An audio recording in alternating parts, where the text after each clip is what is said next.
Up, guys? My name is Andrew. I am also known as Atticus in game, and I wanted to do another video. I've done a few of these before, but I wanted to do one that kind of just talks about the basics of PK. Try to help some of you guys out that are kind of at a place. Maybe you've got your first legend, or you've kind of gotten to that place now where you've got a few characters you feel like could fight back, but every time you try to, you just fail miserably, or something goes terribly wrong and you die over and over and over again. Trust me, I have been there. I know how frustrating that can be, especially when you've got some decent EQ and stuff like that. But I wanted to just kind of run through a few things. Maybe, hopefully, will help you out, give you kind of an idea, at least get you thinking in the right direction. But I'm on a white side warrior. Level 52. His name's Percival. It's a good character. I mean, it doesn't have a ton of hit points really, but he does track really well. So he's good for fighting different things in a bunch of different styles, and then for tracking things down, after they try to run away or whatever the situation may be. But I wanted to, let's see, cover a few things. Let's first talk kind of about what it means to be roadkilled and some things that you need to avoid.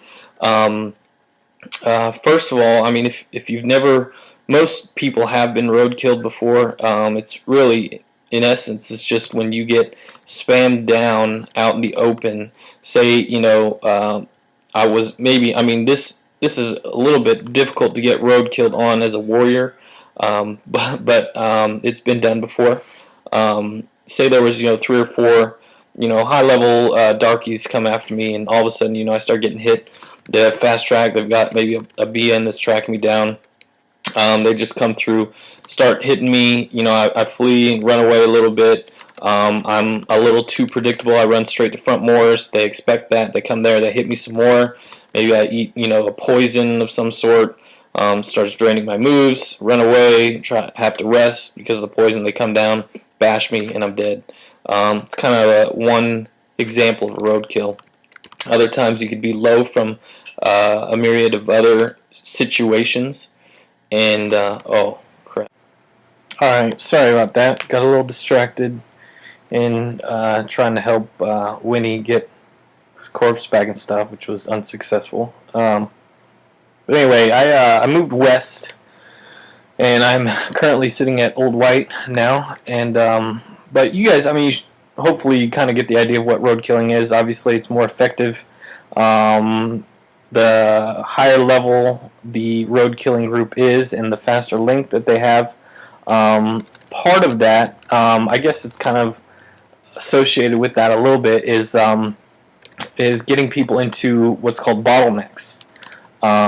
This isn't a real good example, but if you see, like, in this room right here, here, here, and here, I mean, this is a really short bottleneck, but I guess it conserves the example. What happens when you're fighting here?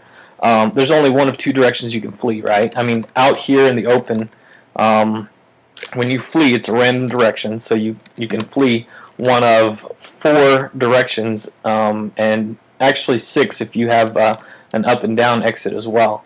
But it's just a random thing. When you flee, I'm typing F right now just to flee, you'll flee in a random direction. Whereas here in a bottleneck, you flee a random direction, but obviously you can't flee north here, you can't flee east here.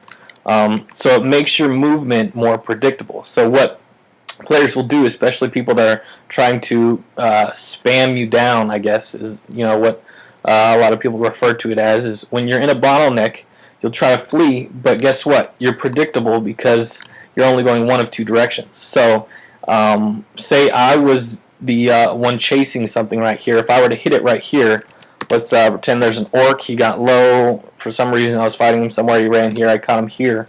And I hit him here. I know he's immediately going to flee. Guess what I'm going to do? I'm going to instantly type south and kill orc, or west and kill orc. And I automatically have a 50% chance of catching him before he goes off into nowhere or whatever. So like if it were just out here, I hit him, he flees.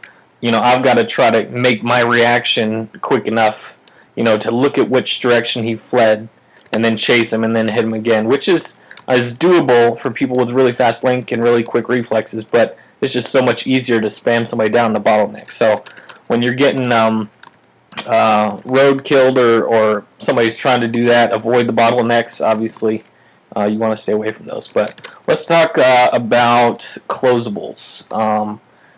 These obviously add a whole different dimension to fighting. When you are stuck in somewhere, you don't have just wide open spaces. Of course, if somebody gets low and you're wide out in the open, they're just going to run away and rest and wait and get some hit points. But if you're inside, a lot of times it's just a situation where you fight till the death, which is cool. It's a lot of fun, but you can die pretty easily. So, but if you didn't already notice, I'm at Old White. It's a pretty common area for new players to come in, get some cash off the mobs in there. Pretty well frequented. Sometimes you'll find an orc or a troll or something inside because they know this is where new players will frequent. But let me just walk through some mechanics of the doors and keys and stuff like that. I already have a key to this thing here. So now I have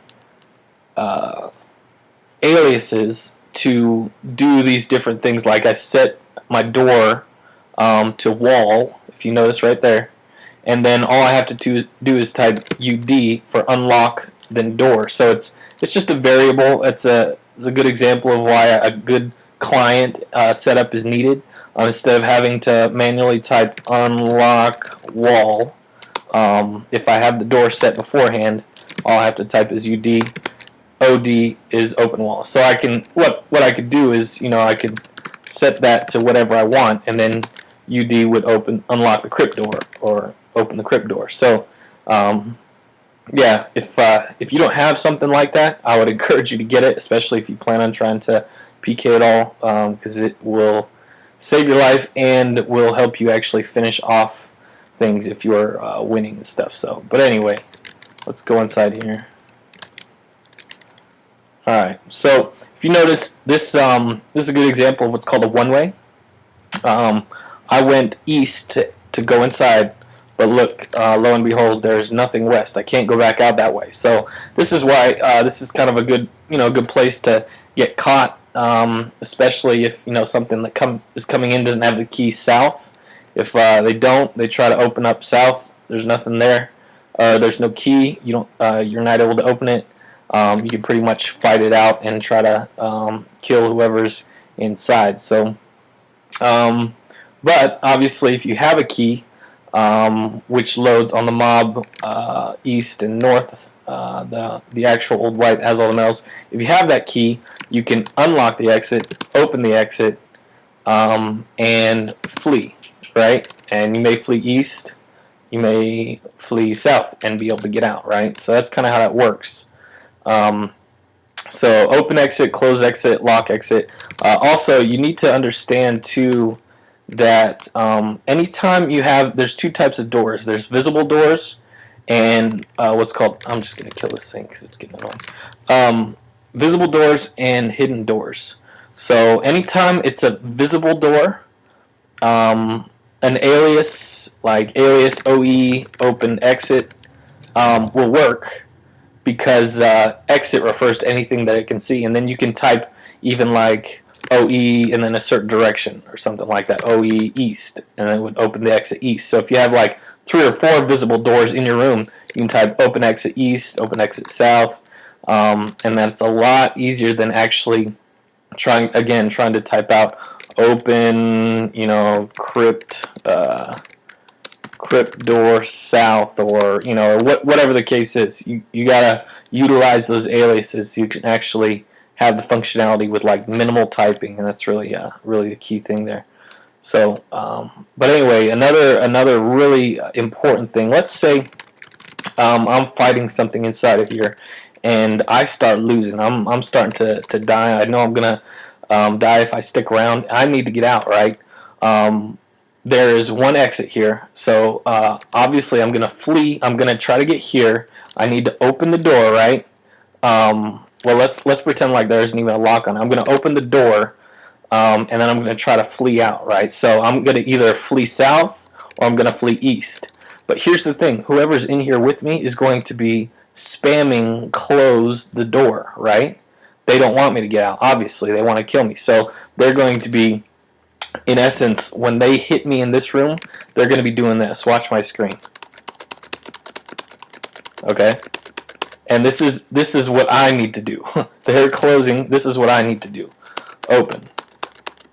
And that's after I've started trying to flee. Now, so if they're spamming close and I'm spamming open, it's going to be less of a chance that I flee south, because I could try to flee south. If you notice, watch this. That panic, and it says you flee head over heels, but if you notice, I didn't move anywhere. That's kind of, and I think this is the right way to think about it. It's kind of like I just tried to flee north, but since there was a wall there, I couldn't go anywhere, so I just stood put. This time I actually fled east, so I moved.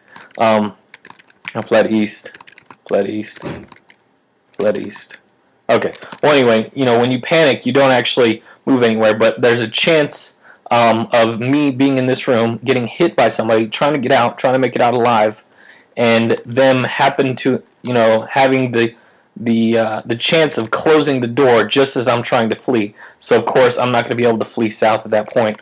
I'll flee east, or I'll sit there and panic again. So what you want to be able to do is have that alias to open that door ready to go, so you can flee out. See how I fled south there? It looks like I fled west just because the mapper moves you, and that's just the way the room is, or whatever. But anyway, and then on top of all that, hopefully this doesn't get too complicated for you. If you're just figuring this stuff out, feel free to stop, go back, listen to kind of what I said again. But the other element to all of this is when you have a key, right? Not only can you close the exit, but you can lock the exit. And then if that person doesn't have a key, they're either going to have to try to pick it open, which is impossible to do if you're getting hit. You're not going to be able to pick it open. Or you could try to quickly bash it, I guess, as an option. But it's a lot less likely you're going to get out if they have a key, they locked it, and you don't. So, but say you do have a key. Let's say I'm fighting something in here. It has a key, and I also have a key. I start losing again, and which is not uncommon, by the way. I start losing, and I'm trying to flee. Of course, I can, and I think I covered this in another video. I can change my wimpy to max, so this is going to set it to where I automatically flee, no matter what happens. As soon as something engages me, see how it sets to my maximum, like just under my maximum hit points. So 419. As soon as something hits me, if it's under that, then I'm going to automatically flee. I don't even have to type F, right? So that's a good thing when I'm trying to get away, because I want to flee in the right direction. But he is going to be doing this when I get here. He's going to hit me, and then he's going to close the exit and lock the exit over and over again to try to prevent me from getting out. So here's what I need to do. He's going to be closing it, locking it, and I'm going to be trying to unlock it and open it, which is harder than just opening it and fleeing in the right direction, obviously, because it's 2 commands to go through, and he could be closing and locking it while I'm doing that. So here's a good thing, another tip for a good client setup is to have some sort of command that stacks those two things. So let's say I'm in here, instead of typing out open unlock exit, open exit, and then flee, what I could do is, like I said, change the wimpy to max over here, so I'm going to flee automatically, come here, and I have it set to 00 to where it'll stack those commands. So I don't even have to, all I have to do is type 00 enter, and it will do both of those. So then I flee, and if I were to flee the wrong direction, I'd have to come back here and open it and unlock it again, because I'm sure he'd be closing it and trying to kill me. So